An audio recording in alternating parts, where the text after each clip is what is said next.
Hello viewers, hope you all are fine and having some great fun. In this video, you are going to learn how to use multiple if or nested if function in Excel.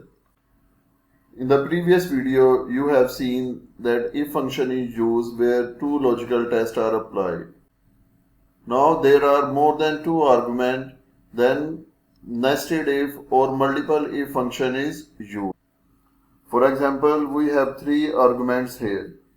First is, if any student has got more than 70 marks, he will be awarded excellent. And if some student has got more than 50 marks, he will be awarded pass status. And if the marks of any student is less than 50, and then he will be regarded as fail. So we will write formula as equal and then if start bracket. Our first argument is if the marks are greater than 70, then Excel should show excellent, and to start our next argument, again we'll write if start bracket.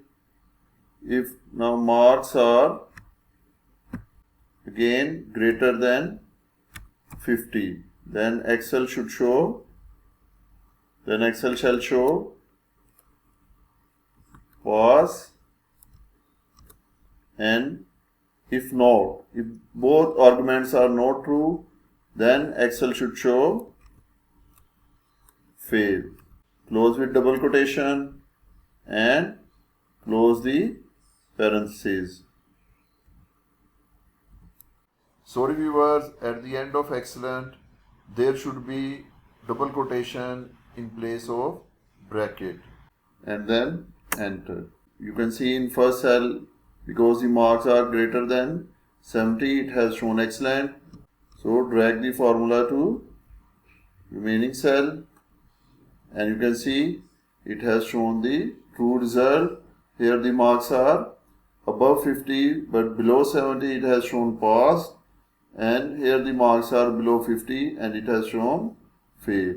So this is how you can use multiple if or nested if function in Excel. In the end, if this video has helped, please like and share this video and subscribe our channel. Thank you.